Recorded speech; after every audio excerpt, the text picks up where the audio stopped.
सिद्धांत सरस्वती गोस्वामी प्रभुपाद की जय, अनंत कोटि वैष्णववृंद की जय, नामाचार्य श्री हरिदास ठाकुर की जय। प्रेम से कहो श्री कृष्ण चैतन्य प्रभु नित्यानंद से अद्वैत गदाधर शिवास आदि गौर भक्तवृंद की जय। श्री श्री राधा कृष्ण गौ गोपीनाथ श्याम कुंड राधा कुंड गिरिवर्धन की जय, वृंदावन धाम की जय, नवद्वीप धाम की जय, स्वामी तो भक्तवृंद की जय, गंगा माई की जय, जमुना माई की जय, तुलसी देवी की जय, भक्ति देवी की जय, स्वामी तो भक्तवृंद की जय। All glories to the assembled Lord. All glories to the assembled Lord. Thank you very much.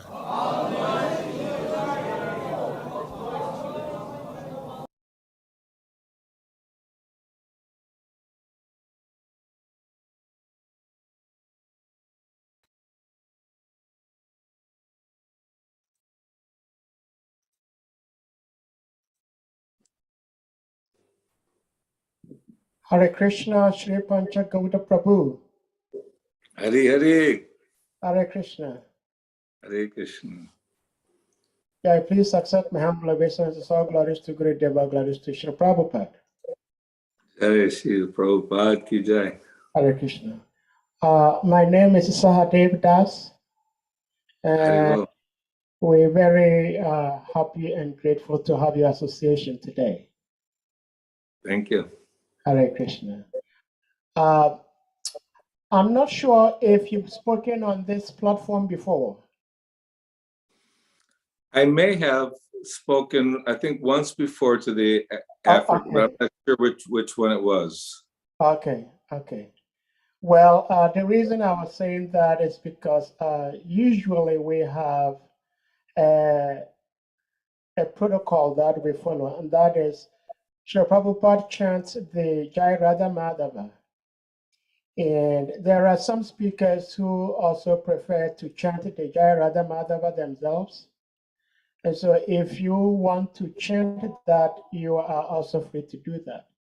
And then after that, the verse of the day will be put on the screen. So you read the slokas. Usually the devotees will not chant along with you because it causes a lot of sound. And then you do your translation, the purport. The class usually runs for about an hour. And then after that, the devotees may ask questions. And it's not strictly 1 hour. It depends on your inspiration that you want to go. So Hare Krishna, we're very grateful to have your association. We don't have many of the devotees here at the moment, but you may start. And after the class, we will be grateful if you can give a little bit of introduction of yourself so the devotees may know you better. After the class? After the class, yes. Okay. I said after the class because we don't have many of the devotees here now. Okay. Okay. Hare Krishna. So I should just go ahead and start the shloka and yes. translate Yes. Well, if you want to chant the Jai Radha Madhava, you may do that. And then I'll put the verse on the screen so we can start. So if I did Jai Radha Madhava, would it be that people room for people to repeat, or just do it myself? Yourself. Yeah. But if you like, just me can repeat. I can sing along with you so that it doesn't make a lot of noise. Yeah. Okay. Yeah. Very good. I'll grab my little harmonium. Okay.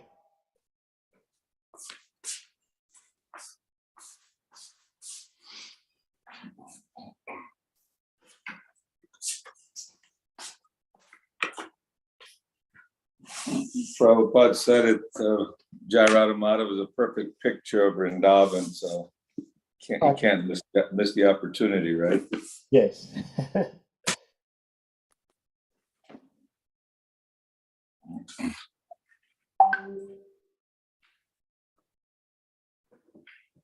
Okay.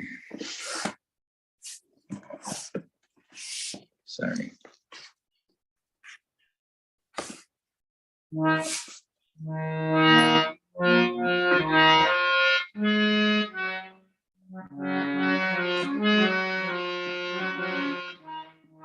Jaya Radha Madhava Kunja Bihari Jaya Radha Madhava Kunja Bihari Vijana Vallabha Girivaradhari Vijana Vallabha Giridhari Yashoda Nandana Brajajana Ranjana Yashodanandana Brajajana Ranjana Jamuna Thira Vanachari Yamuna Tira Vanachari Jaya Radha Madhava Kunja Bihari Jaya Radha Madhava Kunja Bihari. I did my duty. Okay. Jai Radha Madhava ki. Jai. So shall we? Yes, I'm going to put the rest on the screen. Mm-hmm. Then we may start.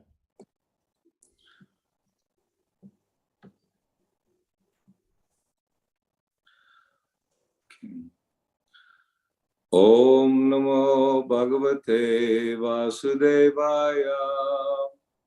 Om Namo Bhagavate Vasudevaya. Om Namo Bhagavate Vasudevaya. Narayanam Namaskritya Narang Chaiva Narottamam Devam Saraswatim Vyasam Tato Jayamudire Nasta Prayeshu Badreshu Nityang Bhagavata Sevaya Bhagavaduttama Shloke Bhaktir Bhavati Naishtaki. So reading Srimad Bhagavatam, Canto 1, Chapter 13, Text 28. Was it 28 or 38? 28. Okay.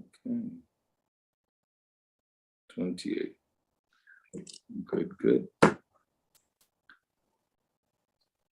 Atodiching dishang yatu svair agyata gatir bhavan itor vak prayasha kala pumsanguna vikarshanaha.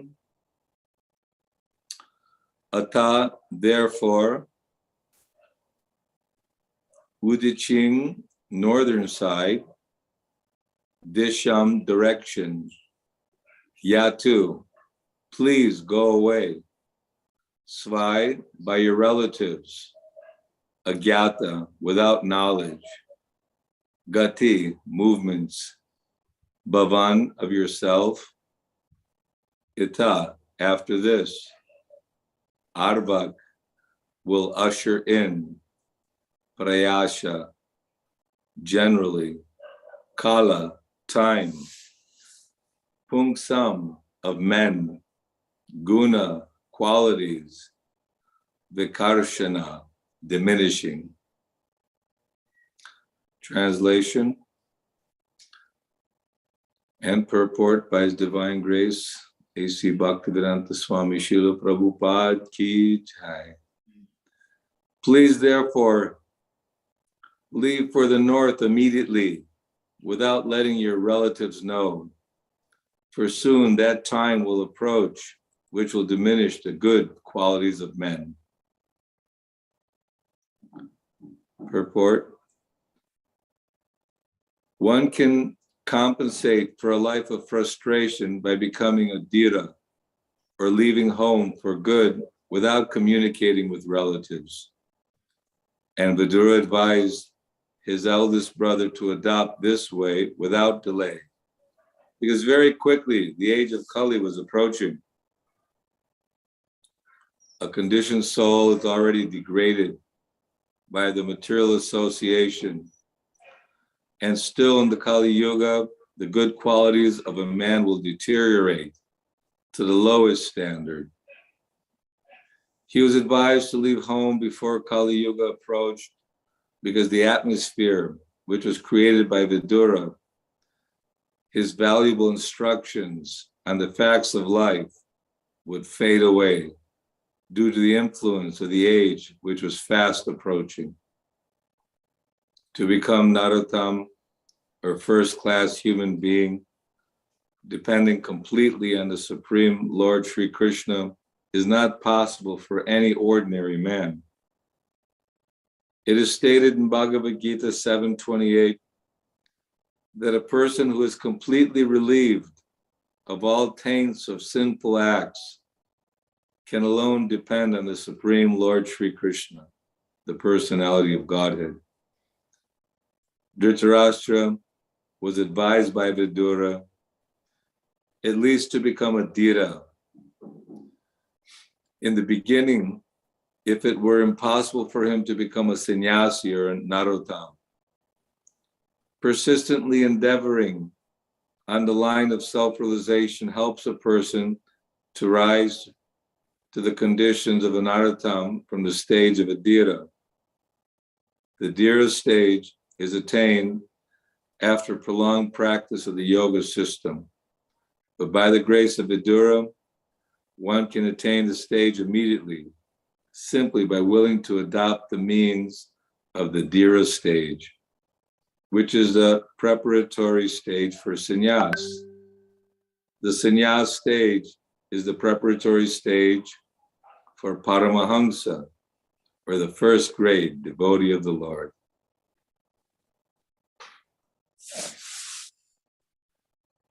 Om Jnana Timarandasya Jnananjana Shalakaya Chakshurun Militam Jena Tasmai Shri Guruve Namaha. Shri Chaitanya Manobhistam Stapitang Jena Bhutale Swayam Rupa Kadamayam Dadati Svapadantikam. Namaom Vishnu Padaya Krishna Prastaya Bhutale Srimate Bhakti Vedanta Swaminiti Namane. Namaste Saraswati Deve Gauravani Pacharane Nirvishesha Shunyavadi Paschacha Deshatarane. Hare Krishna, for whoever's there.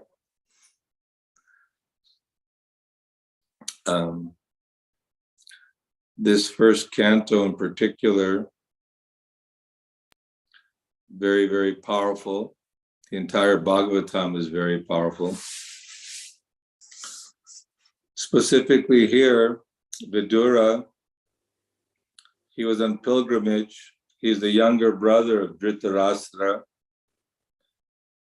And Vidura, he's an incarnation of Yamaraj.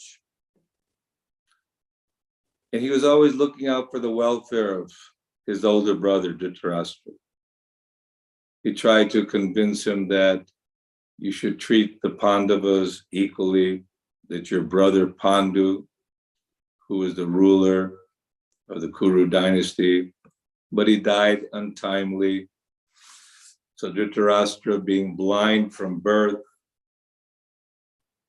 he could not inherit his rightful kingdom. So he thought Yudhishthira was born before his eldest son. So Gandhari, the wife of Dhritarashtra, was a little bit feeling that Kunti gave birth first, so she was a little bit envious.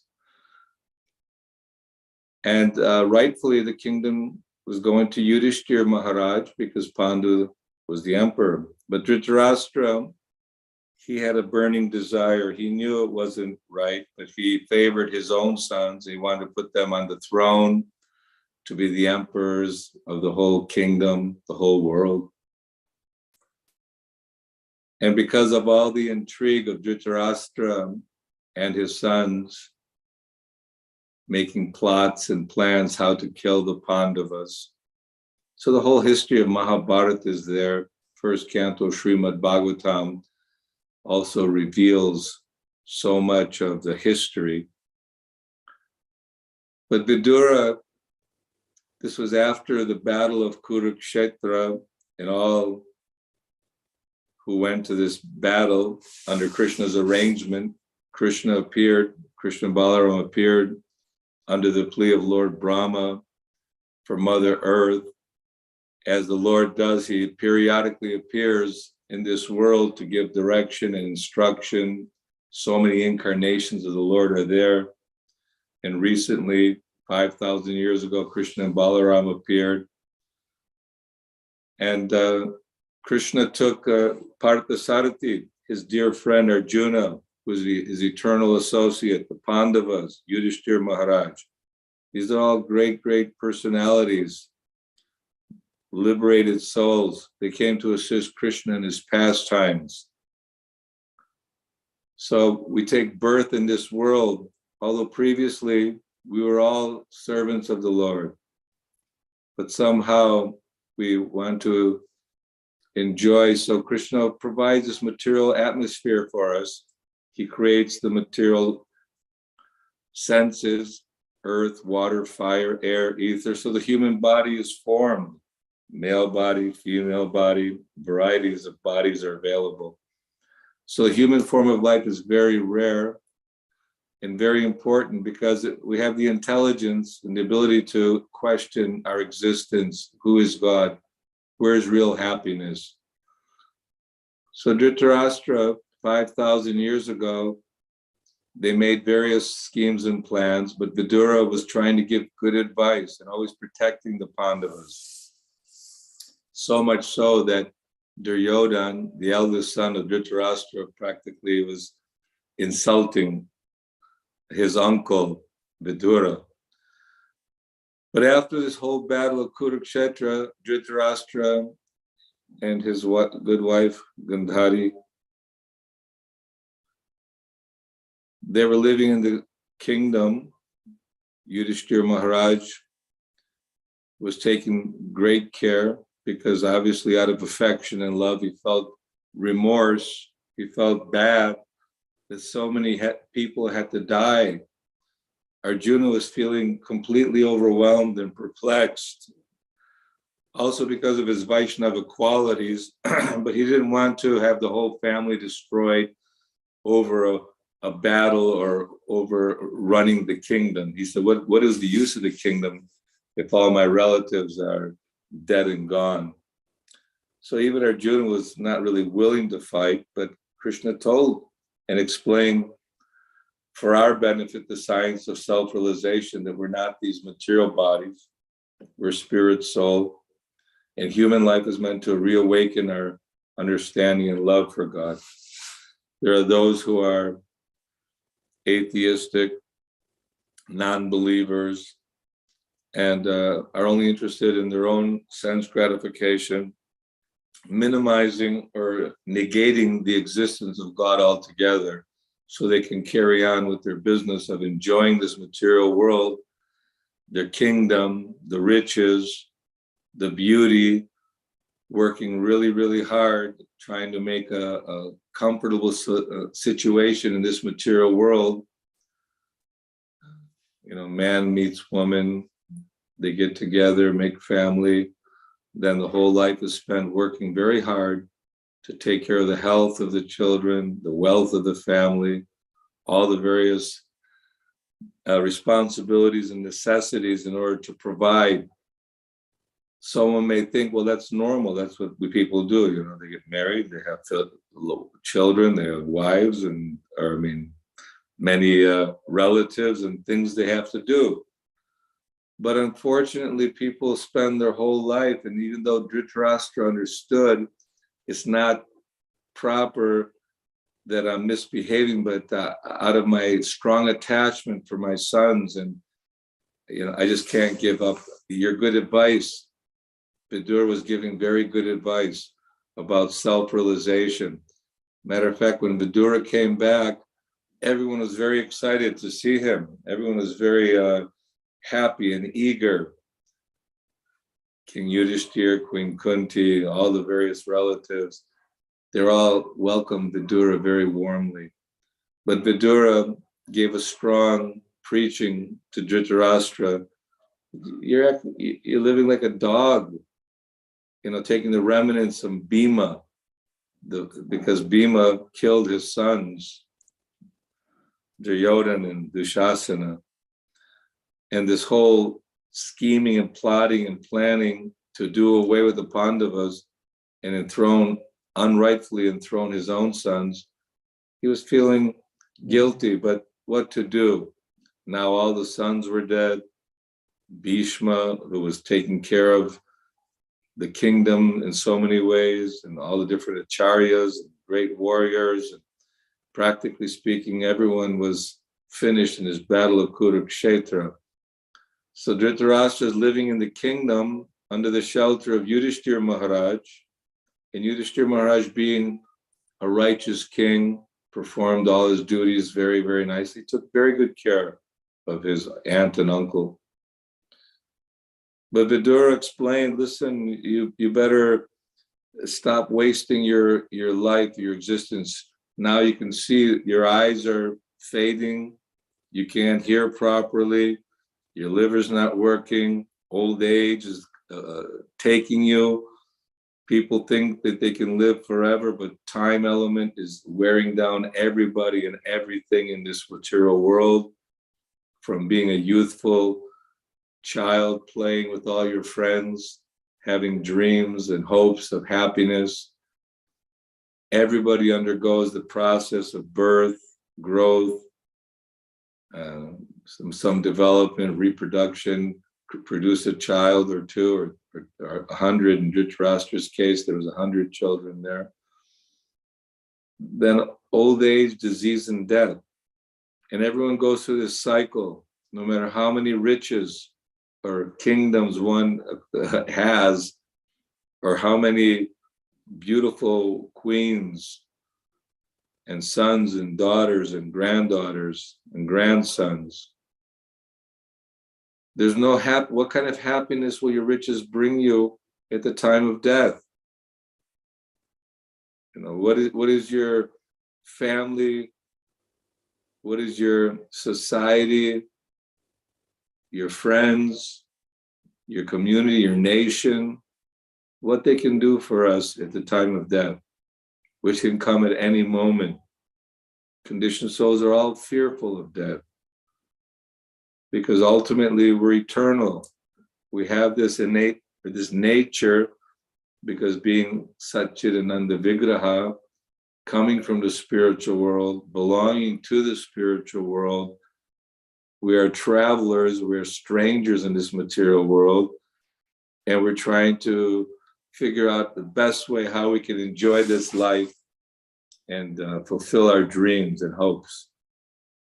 But Lord Brahma and the demigods, none of them are eternal. When Hiranyakashipu performed great austerities, Lord Brahma, he tried to convince him, okay, chill out, stop the austerities, you're causing too much what can I do for you? Make me eternal. I can't do that. Even I'm not eternal. So Hiranyakashipu thought he would trick death. He would trick the Supreme by making various arrangements so that no one could kill him, as he thought.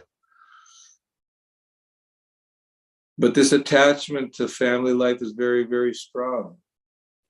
And obviously, out of sentiment, we may feel that, oh, how cruel that it's advising here that that you should leave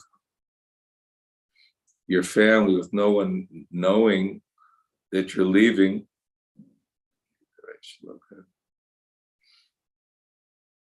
And that leave immediately without letting your relatives know. For soon the time will approach which will diminish the good qualities of men. And so Kali Yuga is already upon us. Of course, in Satya Yuga, different ages, the long life was there and godly qualities were there, and different kind of performance of sacrifice was there for awakening our love for God.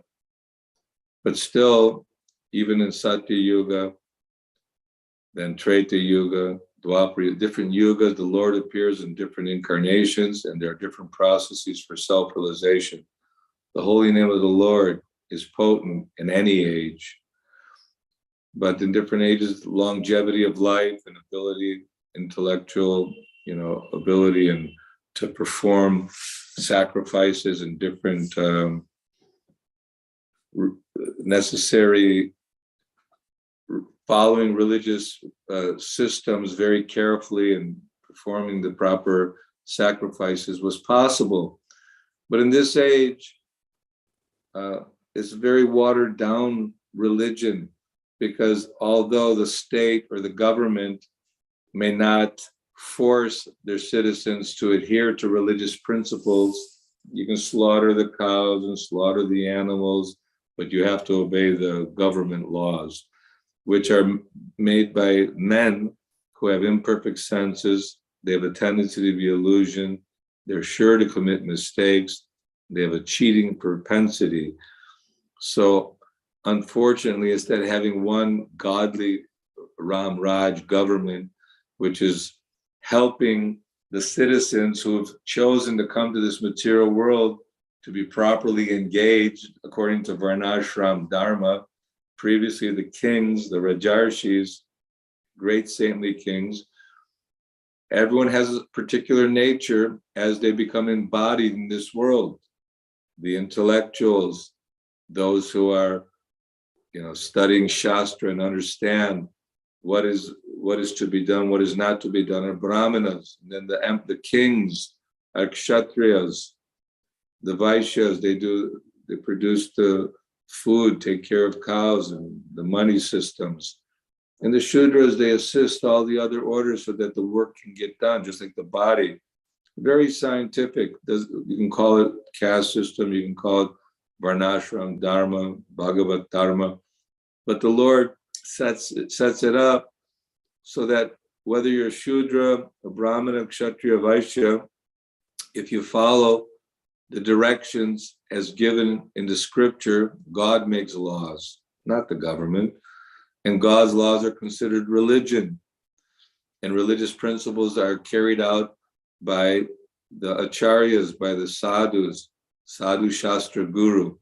It's a tradition. All kings had their ministers, they had their advisors to guide them so that they could engage all the citizens in a godly lifestyle. But Dhritarashtra, he was neglectful and he was not taking the good advice. So Vidura, because of this attachment, just to cut the attachment, that you've lived your life, you've done everything to try to enjoy the kingdom and sense gratification. Now death is knocking at your door. So just leave. Don't tell anybody, just go. And leaving that way, Yudhishthira Maharaj, after performing his duties, noticed, oh, where's Uncle Dhritarashtra? Where's Uncle Vidura? Where's Gandhari? And so he was in anxiety. At that moment, Narada Muni appears, the transcendental spaceman. He's actually empowered by Krishna. He's actually an incarnation of the Lord. And he's empowered with a special gift of engaging the conditioned souls in devotional service in such a way that they can not disrupt according to the level of where they're at. We know in the 4th canto how Narada Muni was preaching to King Prachinabarhishat with so many analogies, allegorical stories, and just giving him a vision of how the animals that you are killing will come and pierce you and kill you, and how there's sin involved in that. And then the attachment of King Prachinabarhishat and the various, how the body is like a fort and with different gates, and the life air and the ego and intelligence. So there's great depth to spiritual life. Human life is meant to be contemplative as to, what is the purpose of my life and how can I achieve this goal?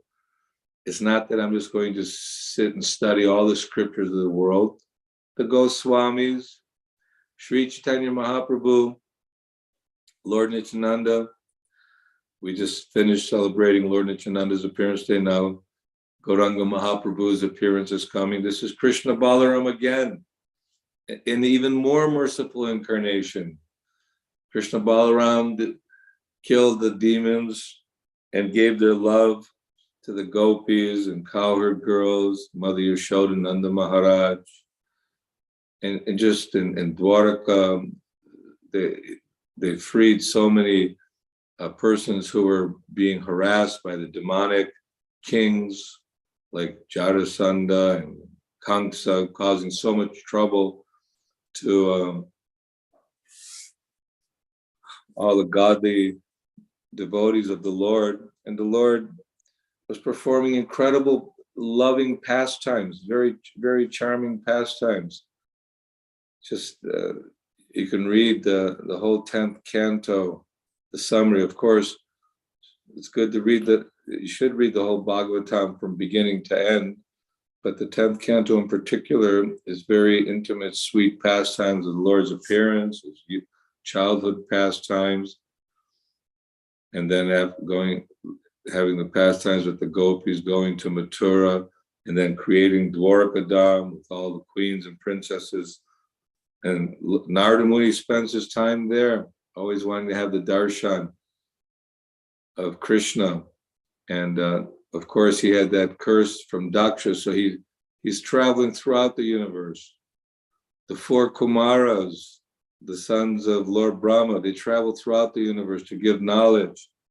The Naviyogendras of King Rishabhadev, the sons of Lord Rishabhadev. There are many, as you go to the 11th canto, this beautiful description of how we become attached to this material world, what are the pitfalls, the struggle, and how to get out. So the ultimate issue is, okay, I'm entangled by my mind, by my previous activities. I have a certain karma, I have a certain body. And Krishna controls everything. He creates the material world, he enters into it, and even enters into our bodies. Without Krishna being present within our body, we cannot see, we cannot hear, we are not animated. It's like you're in deep sleep. You're just lying there. On a subtle level, you're experiencing and seeing and dreaming so many things. When you awaken, then the Lord, he puts you in motion according to your desires. But he's there in our heart, witnessing and watching. So Dhritarashtra, he was experiencing the Lord through Vidura. Vidura, the guru, is the external manifestation of the Supreme Lord, who is the creator of religious principles. He's giving everyone guidance. He's giving everyone an opportunity to come back home, back to the spiritual kingdom, because everything in this material world is temporary. And unfortunately, people who are grossly materialistic, they don't want to hear from the guru that about the life after death, or give up the family. Are you kidding? This is my life. My family's everything. But it's not like that. It's not like we're just saying be hard-hearted and calloused and irresponsible.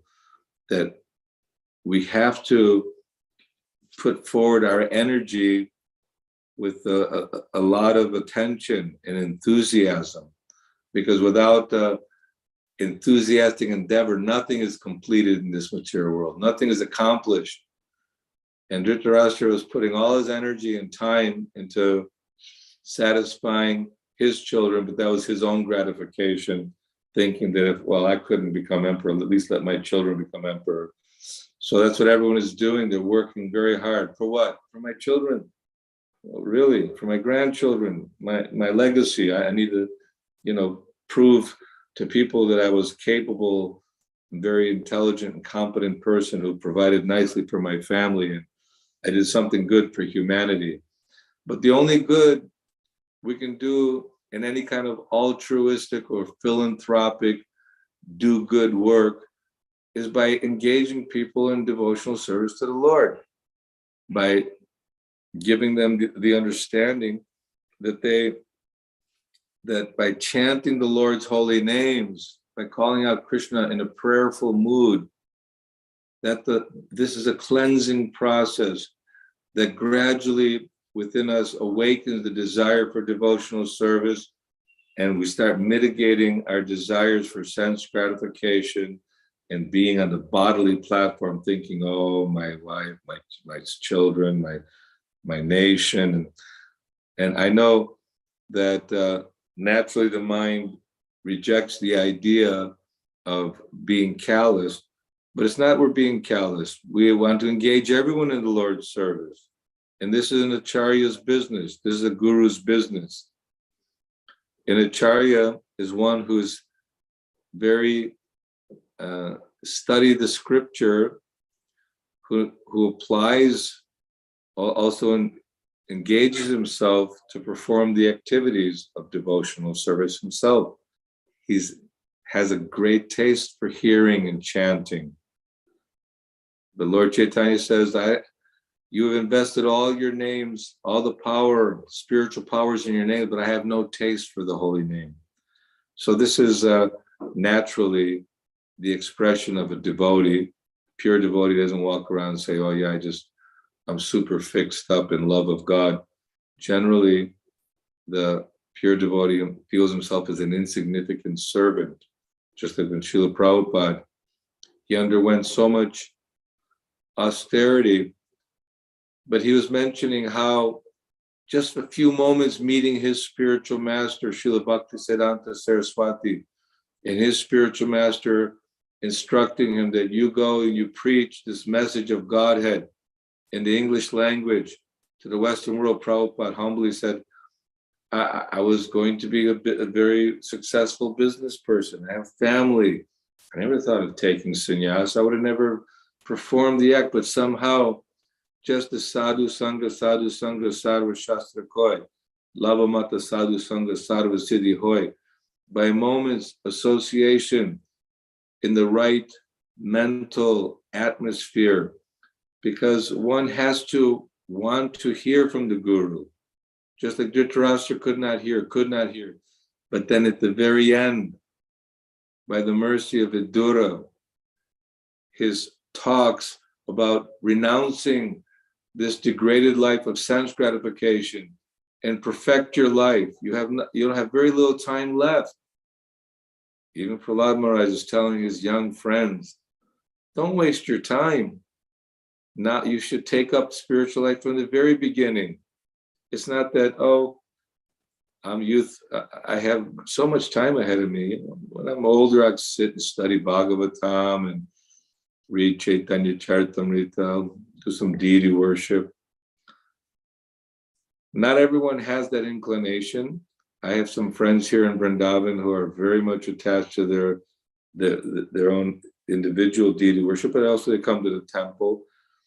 I personally feel, for me, that I have Krishna Balaram, Gaur Nitai, Radha Shama Sundari, Shaka, Srila Prabhupada, full morning programs, very, very powerful. Prabhupada, just like Narada Muni, was empowered to awaken the Krishna consciousness within the conditioned souls.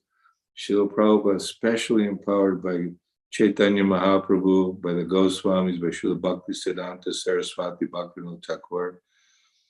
He's given special power to, as the Acharya, to show us how we can live our lives, how we can rise early in the morning, Mangal Arati, come and glorify take bath, put on tilak, get your japa and chant the Lord's holy name, go see the deities, sing and dance for the deities, because the Lord is there personally. Every day you get to greet the Lord. Imagine people say, can you show me God? Yes, come every day you can see the Lord. Then worshiping Lord Nrsimhadev, worshiping Tulsi Devi, chanting the Maha Mantra with all in the association of devotees, doing the Guru Puja, more ecstatic kirtan. This is Lord Chaitanya's business. He came and people were criticizing, oh, you're a sannyasi, you should just study Vedanta. Don't be a sentimentalist singing and dancing. Lord Chaitanya said, my Guru Maharaj considered me a great fool. Harinama, Harinama, Harinama eva kevalam, Kalu nasteva, nasteva, nasteva gatiranyata. So we're in the forest of Vrindavan. Wherever we're chanting the Lord's holy name, there, that is Vrindavan. When we're hearing the pastimes of the Supreme Lord, that is Vrindavan. So that means you've gone away from mundane family, mundane pursuits of sense gratification. Simply that you make your business to chant Krishna's holy name as much as possible all day long. Hear the pastimes of the Lord, reading Srimad Bhagavatam, hearing Bhagavatam, hearing the classes, and participate in the kirtan enthusiastically. This is Lord Chaitanya's program. When all the devotees came to Jagannath Puri to see Lord Chaitanya Mahaprabhu, and King Prataparudra was seeing all the devotees coming, and he was asking Sarvabhauma Bhattacharya, who is that? Oh, it's Advaita Acharya. And who are those people offering obeisances to him? Oh, that's Swarup Damodar. He's like the second Chaitanya Mahaprabhu's personal assistant. And that's Govinda, his personal servant. And so many great, wonderful Vaishnavas are there. The Lord came, Krishna Varnam, to Sangopangashta Parshanam, Jagnai Sankirtan Praya, Janti Hi Sumeda Saha. Krishna comes as Chaitanya Mahaprabhu with all his associates, and his weapons are the mridanga, kartals, the chanting of the holy name. And so this is the Yuga Dharma, Kali Kalir Dharma Krishna Nam Sankirtan. Then make your home, transform your home into Vaikuntha, and then live in Vaikuntha by hearing about Krishna's pastimes. And the Bhagavatam, Amala Purana, is the Lord incarnated. So when you're hearing those sound vibrations from Srimad Bhagavatam, that make a habit, read it out loud, hear it. It's like, when you're cleaning, if you get some dirty spots, you got to really scrub and put some effort, put some elbow into it, some effort into it. So have faith in the words of Krishna that Shravanam, Kirtanam, Vishnu, Smaranam, Padasevanam, that this kirtan is recommended in Bhagavad Gita. Krishna is speaking to Arjuna. And he's saying, think of me, become my devotee, worship me, offer your prayers to me. Thus you'll come to me without fail. I promise you this, because you're my very dear friend. And so many beautiful verses are there to help us remember Krishna. But definitely the chanting of the holy name is the Golokaya Premagan Harinam Sankirtan, the great gift, the great treasure is coming from Krishna in the spiritual world. And we may not understand fully why is it that Krishna created this material world. Why do I have so much, envy or jealousy or lust or desire to enjoy this world? Krishna is the supreme enjoyer. And he doesn't, even though the gopis are looking sidelong glances and smiling at him, and all his queens are playfully enticing Krishna to enjoy. Krishna, he reciprocates with everyone accordingly. But he's self-satisfied. It's not that, oh, Krishna's lusty or Krishna's greedy. He wants, he needs my offerings, or he has so many beautiful women. That's the only reason he's satisfied. Krishna has unlimited gopis in the spiritual world, billions. It's not, and we're a little part of Krishna. So because we're detached from Krishna, because we've chosen to leave Krishna and come to this material world, try on our own to be the enjoyer. And it ends with frustration from the highest planet down to the lowest planet. All are places of misery wherein repeated birth and death take place. So what this verse today is saying, that give up this idea that there's any hope that your society, friendship, and love will save you from death. Because death takes everyone, every one of us. But we don't want to miss the opportunity of human life by wasting our time, by not being productive. Srila Prabhupada was 24/7 thinking about, how can I save the conditioned souls who are suffering? How can I fulfill the mission of my spiritual master? How can I glorify Krishna, Chaitanya Mahaprabhu, Lord Nityananda? How can I give this holy name to those who are struggling and suffering in the desert? Bring them this ocean of nectar. So this is what pleases Krishna when the devotee has that mood. Titikshava karunika surya sarvadehinam ajata shatra vasanta sadhava sarabhushana. That means we're tolerant. Devotee becomes tolerant. He's merciful. And he's kind to all living beings. He wants to give Krishna because Krishna is our father. Narada Muni is our father. Srila Prabhupada is our father. Vidura became the father and guide of Dhritarashtra. So the pure devotees, they have great love, and Krishna is giving that love to be given to all of us. So not that sentimentally or fanatically, oh, my Guru Maharaj. Worshipping and serving the Guru means to obey his order. And his order is that we become Krishna conscious, that you read, you be steady, you be determined. That resolute determination is very much required.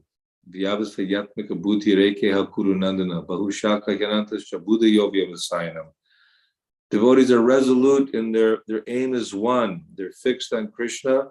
Okay, take rest early, get up early to bed, early to rise. Follow the rules and regulations. You're having some difficulties, stay on the program. Keep hearing and chanting.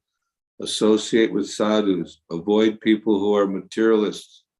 When King Prataparudra wanted to see Chaitanya Mahaprabhu, even though he was a great devotee, Sarvabhauma Bhattacharya tried to convince Lord Chaitanya, but he said, don't even think about it, because those who are attached to wealth and a materialistic person is like drinking poison. Stay away. But he's setting the example that if one renounces the desire for sense gratification and takes up spiritual life, real happiness will blossom in the heart, and he can become fixed. But this Daivi Hesha Gunamayi Mamamaya Duratyaya, the material energy is difficult to overcome. The complexities are very strong. We see pandemic for so many years. Now there's war again. There's war in the past. There'll be more war in the future. And they're killing the animals. They're slaughtering the cows, slaughtering babies. How can they hope for peace and tranquility? So the only peace that can come about is by a godly lifestyle, that we live according to the laws of Bhagavad Gita, SRIMAD Bhagavatam. Krishna is the lawmaker. The Guru helps us understand how we can follow Krishna's instructions. And by serving the Guru, we're serving Krishna. And the Guru is not one who creates his own ideas. He follows the Guru Parampara, Guru Shastra, Sadhu Shastra Guru. It's a very clear, very simple process, but the application can be difficult if we're overly distracted by the desire to enjoy this material world. And of course, the enjoying spirit is there in Krishna. We all have enjoying spirit, but we have to dovetail it in the proper way.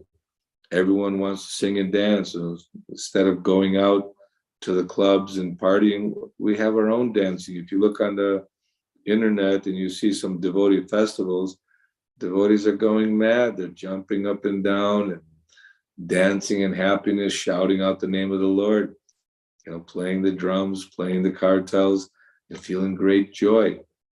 We have so many celebrations, very colorful, very beautiful devotees, nice prasadam, great opportunity. So I think the message from this particular shloka is that don't waste our time in mundane activities, in mundane association. If the family members can help you in your Krishna consciousness, stay with the family nicely, encourage them to also become sincere in hearing and chanting the Lord's holy names. And when the pandemic started a couple of years ago, I started reading Bhagavatam, recording it, and I send it out on my WhatsApp to a group of listeners. And I find that steadily, every day, progressively hearing Srimad Bhagavatam, you become, our attachments are changed from mundane attachments to spiritual attachments that look forward to the reading, to the hearing, look forward to the Guru Puja Kirtan, look forward to greeting the deities, look forward to be with the devotees, and hopeful in this lifetime to be able to make the progress required to go back home, back to the spiritual world. It's a promise by the Guru, and as a hungry person, nothing will satisfy him philosophically until he gets the substance of food. And with every bite of that food, that nourishment and satisfaction, he feels, he knows. The proof is there in the eating that he's becoming satisfied. So if we're not experiencing utsahan nishchayat taryat, enthusiasm, determination, patience, then we have to look at our daily activities and our schedule and our lifestyle. If we're following the order of Guru, if we're hearing and chanting and performing our duties properly, that taste will awaken. But it may take a little time. It's not that overnight one becomes, although within a moment also, Dhruv Maharaj, Prahlad Maharaj, many examples. We even see sometimes new devotees, they come. Some of us been around for 45, 50 years and still we're thinking, geez, so many years of hearing, chanting, and associating. Still I have desires and envy, greed, lust. But Krishna in the form of time takes care of that because everything dwindles and fades away. But like Westerners, old men, 80, 90, They want to have transplants from the monkey glands so they can continue enjoying. But there's no enjoyment. It's all ultimately an illusion of enjoyment. It leads to dissatisfaction and frustration. There's nobody who became happy in this material world by neglecting their duty to awaken their love for God and by simply absorbing all their time and energy in trying to pursue the animalistic gratifications. Because by doing that, we don't, it's like a diseased person who refuses to take his medicine or follow the guidance of the doctor. He thinks that my diseased condition is where that's the only place to be. But if one actually is patiently and sincerely with faith, taking the medicine, following the directions, as the health rejuvenates, then the real utilization of the senses, utilization of our spiritual existence becomes more and more manifest. So I just wanted to appreciate the time to speak to all of you. I'm sure there's so much more could be said on the subject matter, but the essence of the lesson is follow Prabhupada's instructions, try to chant with great enthusiasm, hear the Bhagavatam, Chaitanya Charitamrita, and we have all the tools, we have everything. We're so fortunate that Prabhupada given us everything on a silver platter. Don't change, don't adulterate, don't speculate. If you're confused, take good association. And that association will help us build this army of Chaitanya Mahaprabhu's Sankirtan mission. Srila Prabhupada, the next 10,000 years. Kali Yuga is advancing very quickly. People are becoming more and more degraded. Before maybe they were slowly, but now the internet's hit and everyone can get degraded very, very quickly and spread the news to all the demons about how to become more demonic. But in the same way, we're utilizing everything in the service of the Lord.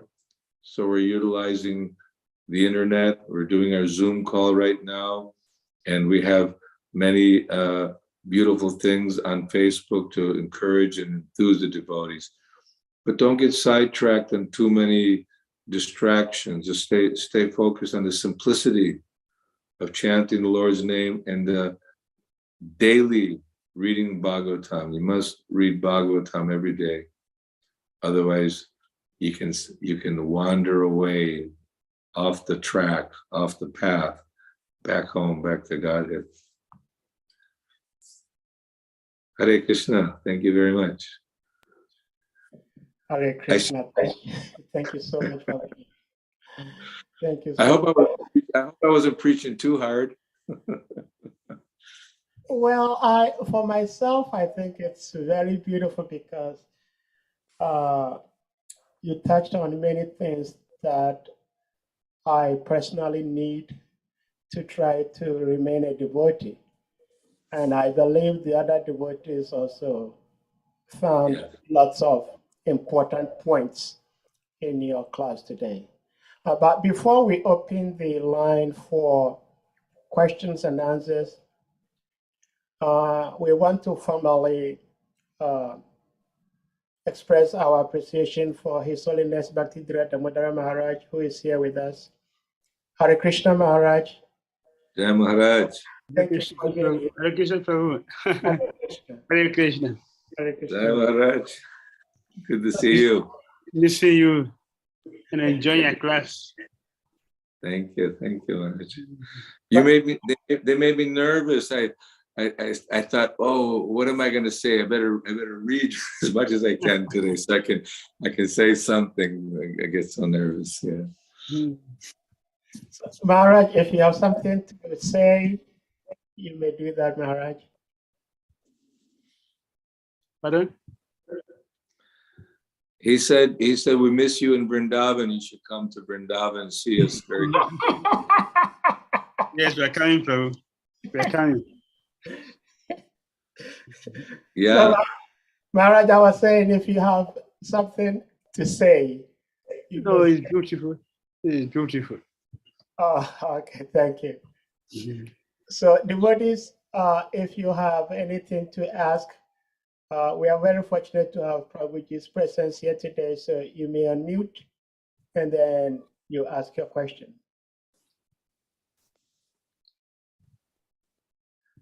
Prabhuji, see, I am very, very fallen. And I'm not saying this because I just want to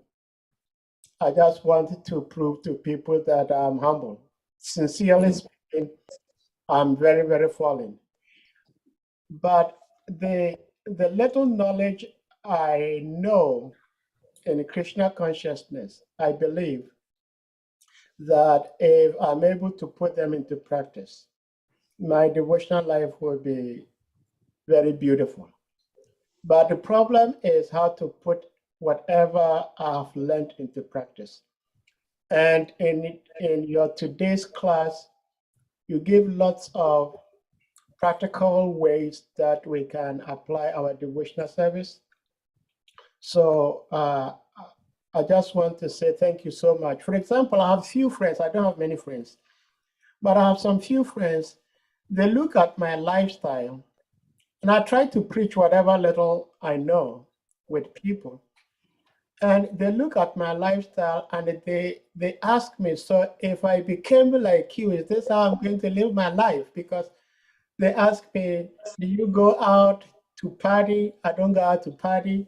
I don't go out to go to different restaurants to buy food and sit down and eat. I don't go to McDonald's. I don't go here. I don't go there. So this is a very dry life. But I didn't actually think about also telling these same people how colorful our festivals are, So I remember what you just said. Just by showing people how colorful our festivals are, probably that might interest them to become part of us. And we have lots of feasts by sharing that also. So thank you so much, Hare Krishna Prabhuji. But I know that in many places, especially in the West and Europe, maybe it's not as only 2-3 people might be coming for the morning program, or it's not as enlivening. Whereas, of course, Vrindavan, we have a special blessing because we have the most beautiful deities in the world, and the decorations are always full of flowers and majesty, such power, and so many eager devotees, and the kirtan is always roaring all day, and prasadam and festivals. So it's in your face. I agree with you. And some places it may be hard to explain to them that, we're experiencing joy all day long by hearing Bhagavatam and chanting rounds, but there's not so many people at the present time. So it is a little bit challenging in that way, but you can explain to them that you really need to study and see the big picture, that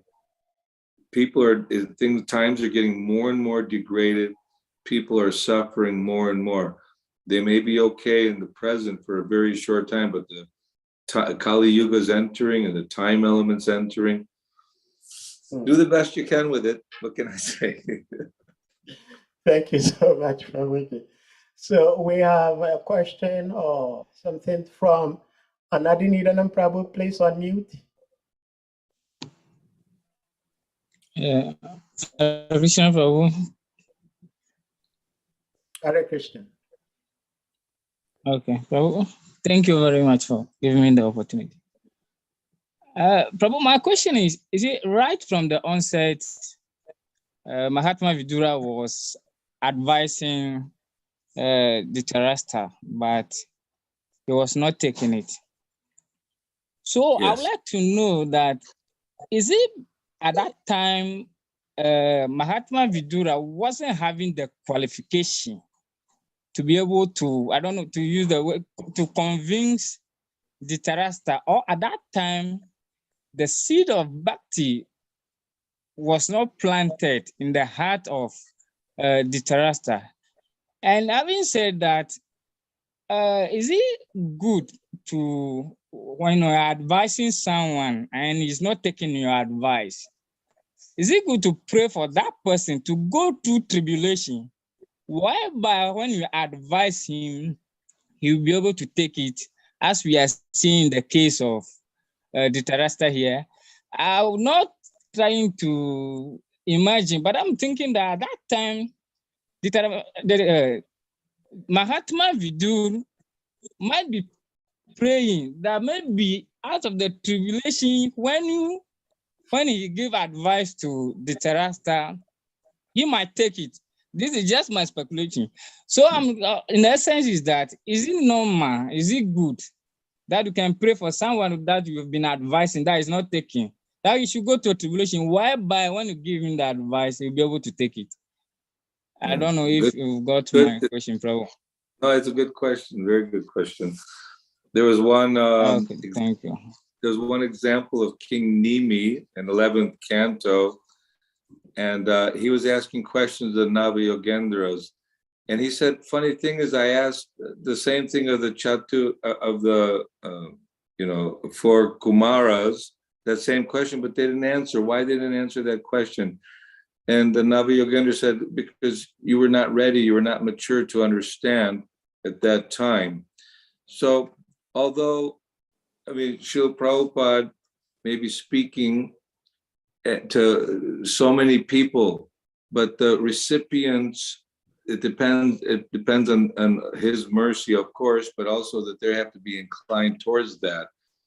When you're speaking to people, if they're not hearing or they're not accepting, of course, we don't wish for them to suffer even more, or, so that maybe they can actually hear the message.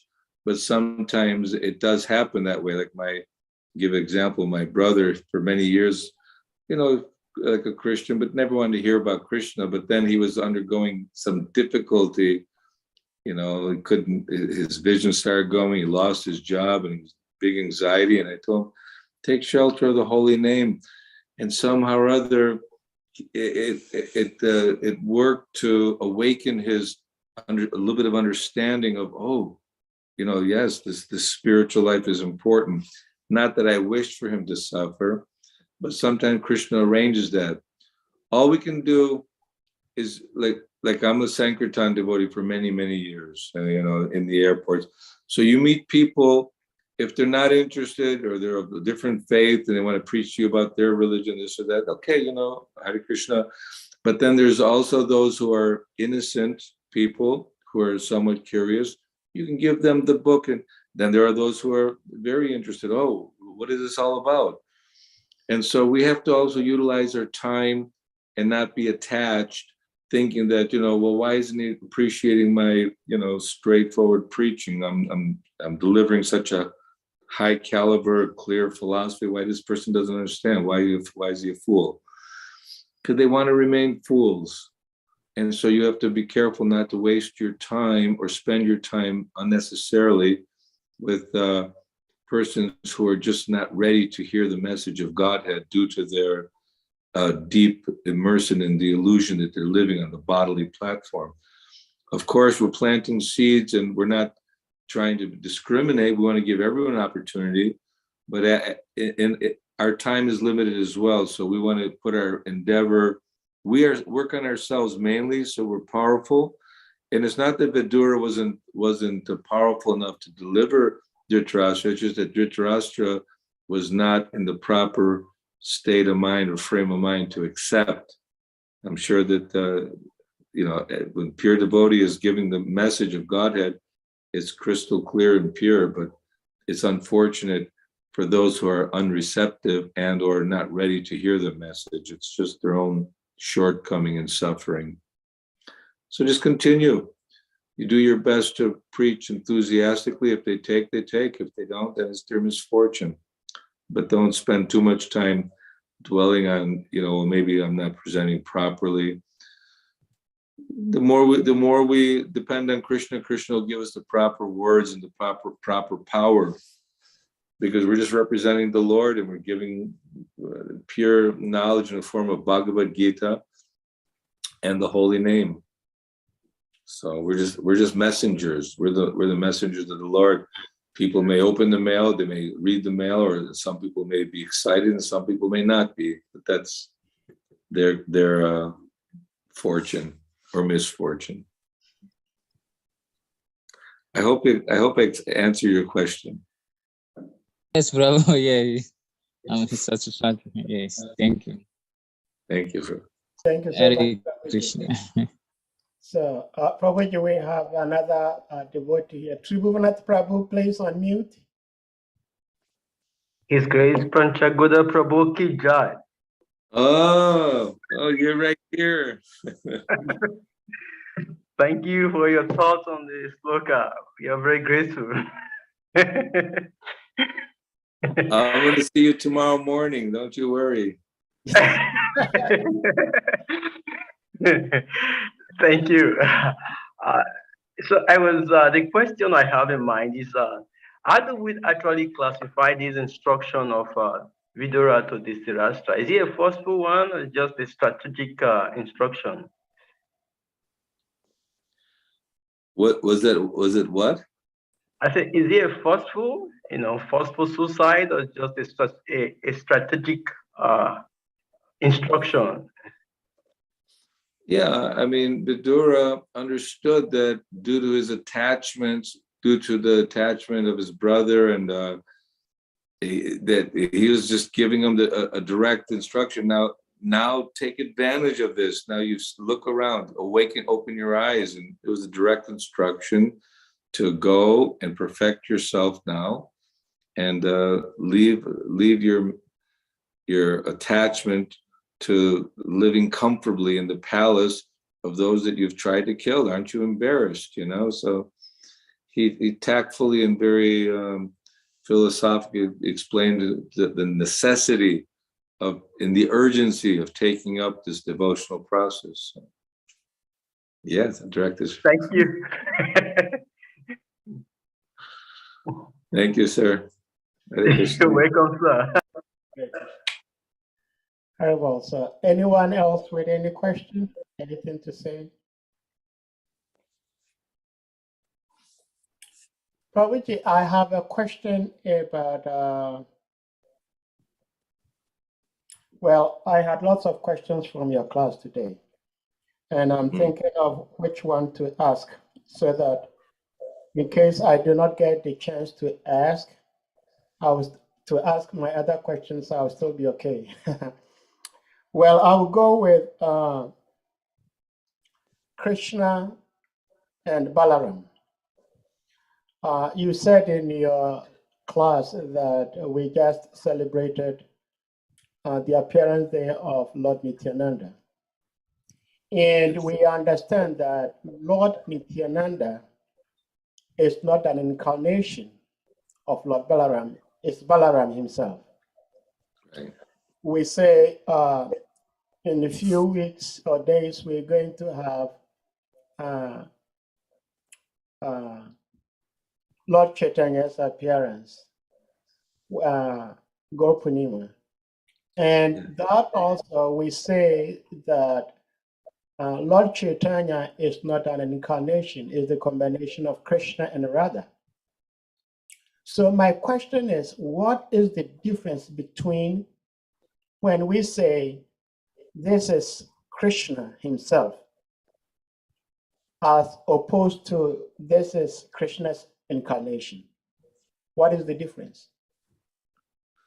It's still Krishna. The incarnations are also Krishna. Prabhupada gives the example of a candle, and you light many other candles. They all have the same candle power, but Krishna is the original Supreme Personality of Godhead, and from him comes Radharani. She's also Krishna. Comes Balaram. He's also Krishna. But the Lord, everything comes from the Lord. Every living entity comes from the Lord. So, like Lord Varaha, Lord Vamanadev, Lord Kurma, Lord Nrsingadev, Lord Ramachandra, they all have the same kind of, it's still Krishna, but he's appearing in different roles to fulfill different purposes at different times, at different intervals. And so is a very minute, loving exchange. You may think, well, okay, he expands from Balaram to Sankarshan to Mahavishnu to Garbhodakshay Vishnu, Kshirodakshay Vishnu, enters the heart of every living being and the heart of every atom. In one sense, we're little Krishnas also, but everyone has their individuality. And like Krishna didn't want to upset Balaram when Arjuna stole Subhadra, because his sisters was supposed to be married to somebody else. So Balaram became angry, he was going to want to kill Arjuna. But Krishna was very careful how he dealt with this. No, it's okay. But see, it's like multiple personalities. Krishna is the original, but there's unlimited forms, unlimited Vaikunthas, unlimited living entities, and unlimited relationships. Words cannot justify it. The Vedas even cannot describe it in words. But we just get a little glimpse of the magnitude of Krishna's incredible nature, spiritual nature. So there's a little bit of everything for everyone. In different occasions, he appears in different incarnations. And it's still Krishna, but Krishna is the source of all incarnations. It's again just words, but I hope I gave some light to it. Well, I think I do understand what you're saying, especially when you use the Srila Prabhupada's analogy of one initial candle used to light many millions and billions of candles, and they all emit same light. So Krishna, like coming as Lord Chaitanya, is the primary candle that is used to light other candles. Sure, that's Okay. Krishna. Okay. I know he's come in the mood of like Radha Krishna Nahayanya, Sri Krishna Chaitanya, Radha Krishna Nahayanya, you know, that he's the combination of Radha and Krishna. Yeah. But Radha, there's no meaning to Radha without Krishna. There's no meaning to Krishna without Radha. But Radha is an expansion of Krishna as well. She is Krishna. So, but she has a certain, Krishna manifests certain potencies through Srimati Radharani, certain potencies through Balaram. Not that he doesn't have, but it's just different moods. Krishna's got he's a transcendentally moody person. Unlimited, it's just unlimited tastes, unlimited experience, unlimited variety. Variety is a spice in life, you know? Yeah. So Krishna has some ice cream places have 26 flavors or 30. Krishna has unlimited flavors in unlimited ways. Interesting.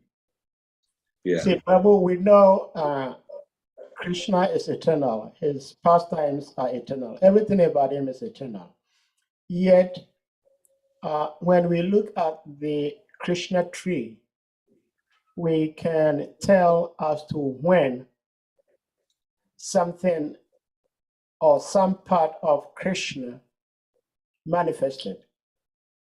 For example, we know Krishna, and then Krishna manifests or expands as Balaram, and then the different expansions come about. Now, I've asked this question a couple times, and unfortunately, I don't think I've had a satisfactory answer yet. And that is, in that same light, at what point do we say, do we see the manifestation or expansion of Radha from Krishna? We know when Balaram came out of Krishna, and we know when the Chaturvyuhas also came into our purview per se. They are all eternal, but our purview. So when did Radha come into the purview of the living entities? At what point? See, the time factor based upon our living in this material world, we consider a beginning and the end. When did this happen? How did this happen? But in the spiritual world, Krishna exists eternally, Radha exists eternally, and Balaram's existing eternally, Nanda Maharaj existing eternally, Mother Yashoda is existing eternally.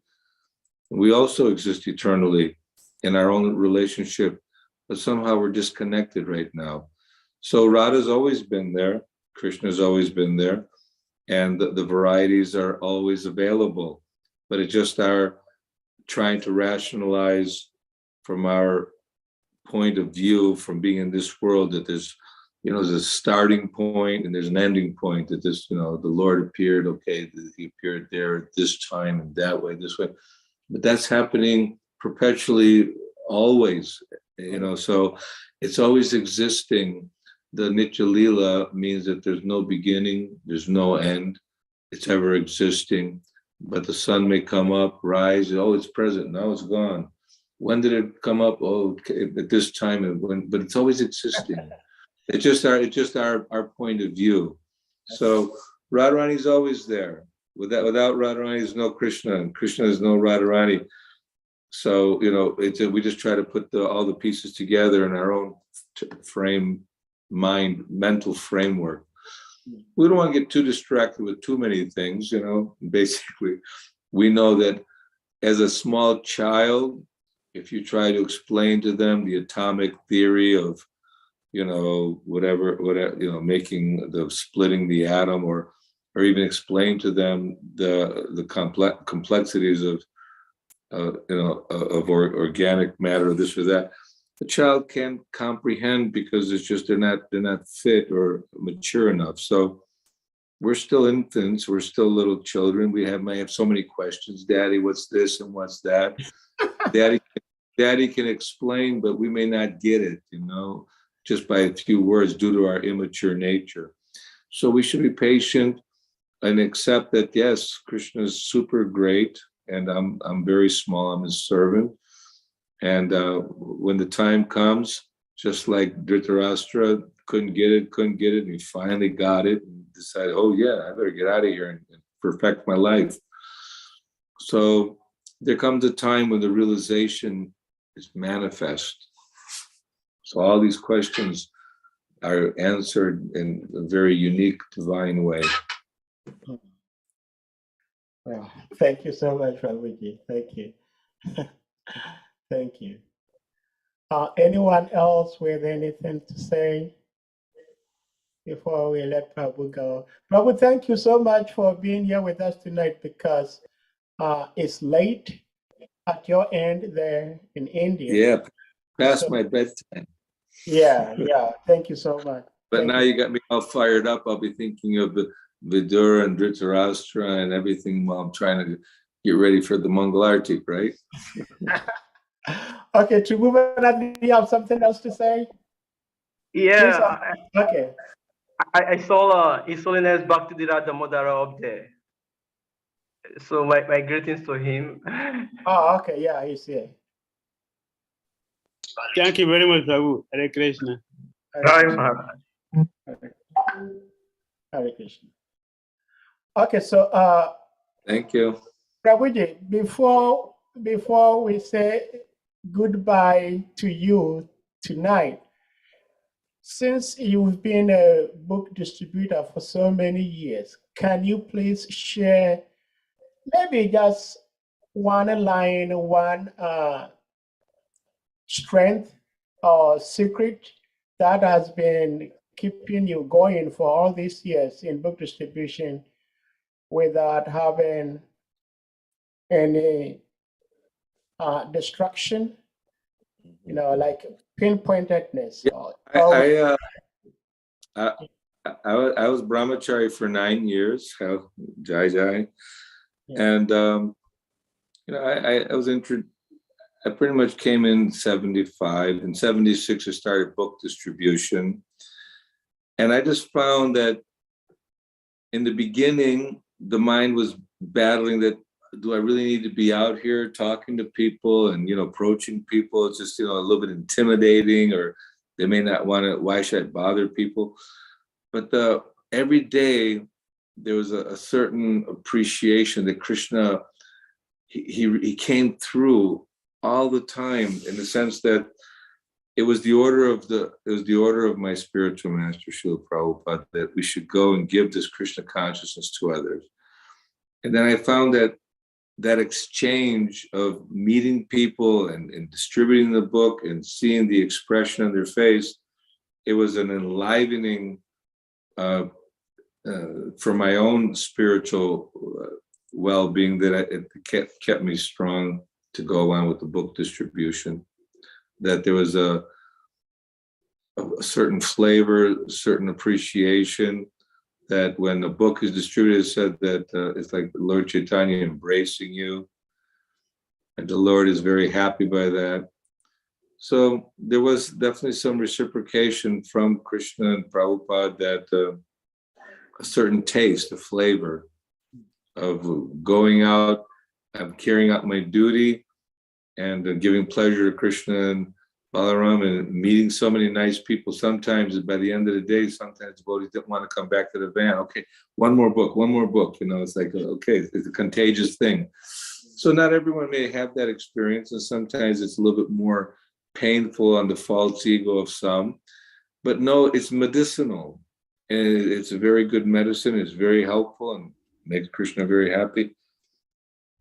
So those are some of the reasons I felt good. I felt good after a day of book distribution, like a satisfaction that I played a little part in this mission of helping Srila Prabhupada and spreading Krishna consciousness. Thank you so much for sharing that with us, Prabhuji. Thank you so much. Okay, so since devotees don't have any more questions for Prabhuji, we're going to ask the devotees to kindly unmute. Prabhuji, Krishna Prabhu, I had asked there is give a little bit of introduction of yourself, but I think you did in answering this. So we thank you. We ask all the devotees to unmute, and then we chant Hare Krishna to express our appreciation for Prabhu's presence. Okay. Hare Krishna, Hare Krishna, Krishna, Hare Hare, Hare Rama, Hare Rama, Rama Rama, Hare Hare.